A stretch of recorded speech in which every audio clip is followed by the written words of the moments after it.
Welcome back to Weems Motor Co. It's time to get this Sportster broke down. Stick around.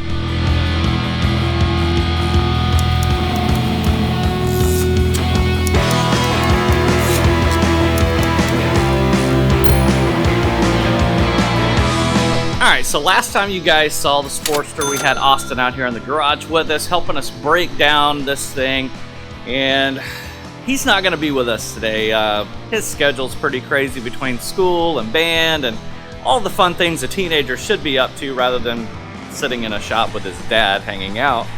So today I'm going to take the opportunity, this moment that I have by myself, and start getting this thing broke down, hopefully all the way down to the frame, so that we can get that frame chopped in half and make it into the super cool chopper that it's going to be.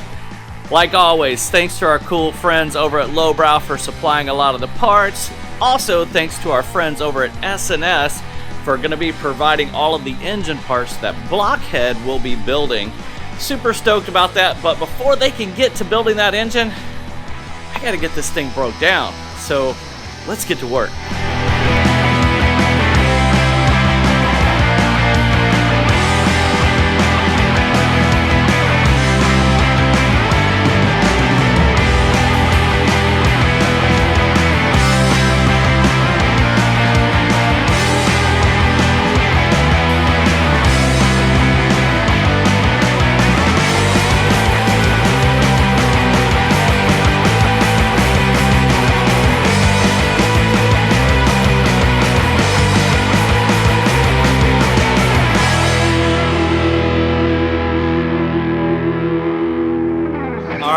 All right.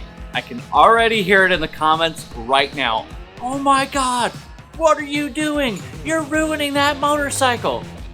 Come on, people. Have you guys not watched the Weems Motor Co. channel before? Do you not see what I do? I take the most rusty, crusty, crappy motorcycles and I turn them into something amazingly beautiful. And that's what we're doing with this 75 Sportster. Now, a lot of people say, well, what are you doing with those parts that you're taking off there?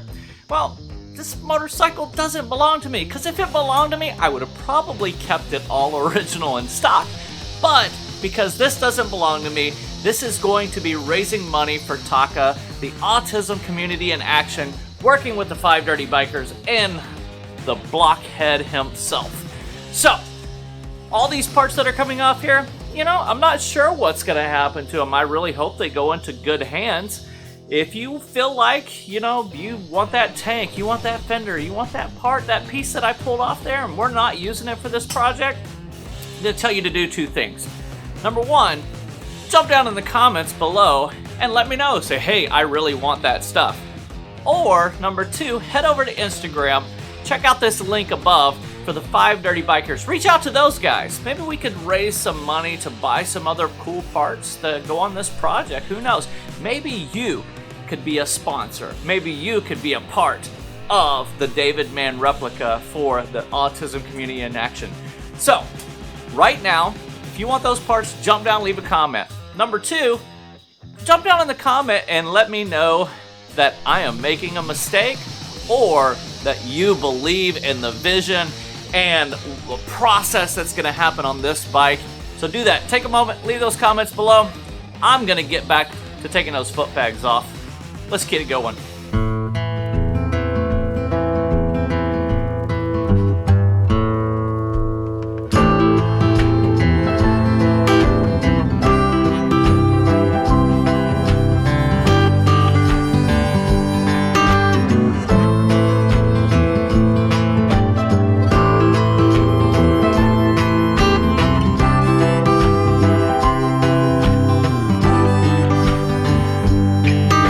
Before we rip that rear wheel off of there and wrap up this video, let's talk about a couple statistics really quickly.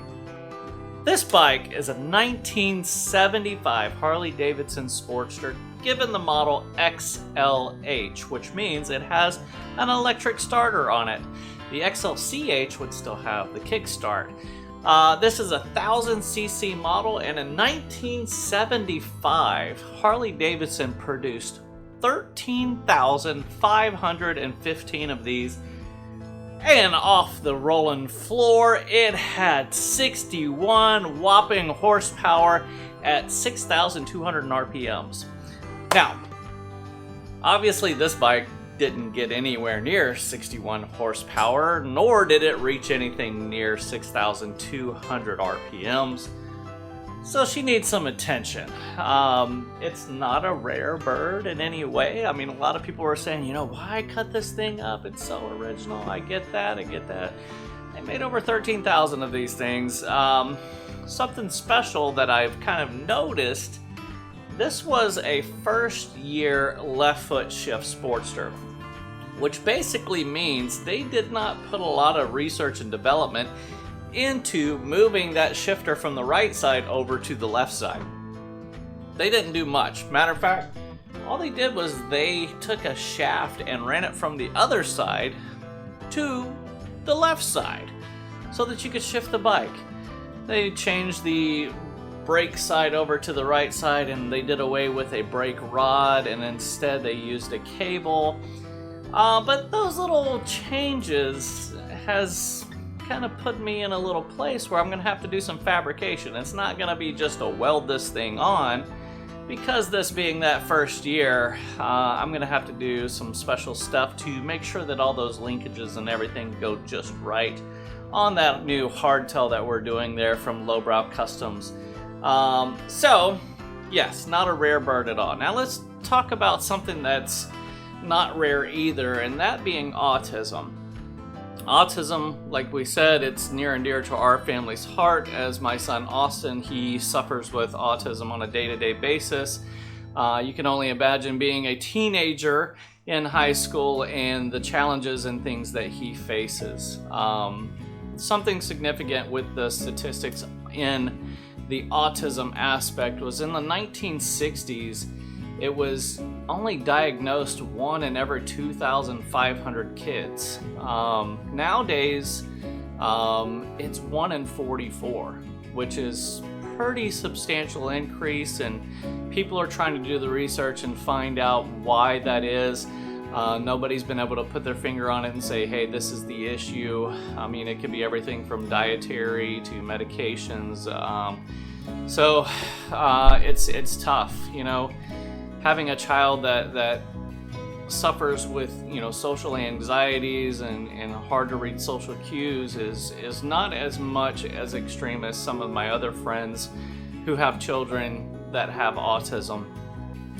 There's many different, you know, things that could go on within the spectrum of what a kid deals with on a day-to-day basis. What's amazing is to think it's 4 times the amount of people being diagnosed as males. So it's a lot of the male children that are being diagnosed. Matter of fact, it's about 80% males and 20% females that are diagnosed. 40% of all the kids that are diagnosed are actually nonverbal, and that makes it challenging because they can't share, they can't tell you exactly what their thoughts are, what they're going through. Luckily, we're blessed. Austin is very verbal, and he is very mature with what he's dealing with, because he's able to explain to us how, you know, he's feeling in those moments when he gets so overwhelmed that he just can't process. He's able to let us know that, you know, he's got a lot going on in his mind. It's weird to hear him talk about it and how he explains it. But with 40% being nonverbal, that's really challenging. Another statistic shows that 1 in every 3 children with autism actually suffer with seizures and epilepsy, and that's something that I've dealt with a lot in my life. Having a brain tumor and being diagnosed epileptic a few years back. I know how hard that can be for families. So if you are a family, or you have someone near and dear to you and somebody close to you that suffers with autism, make sure that you guys reach out to TACA. Right here's their website.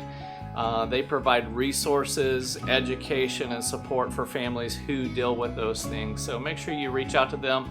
That's why we're doing this bike, is to raise awareness and funds so that TACA can continue pushing that mission forward for those families who deal with that. Now, enough of that information. let's get that rear wheel and those shocks ripped off of here, and let's wrap up this video.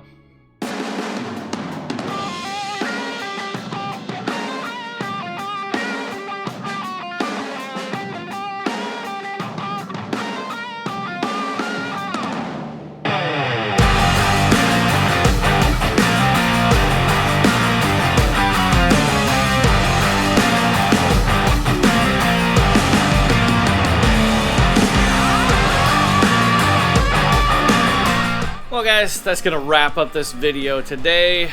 Next time we're gonna jump on this thing, we'll get the front end taken off, we'll get that motor out of there, and probably gonna be hacking that frame up.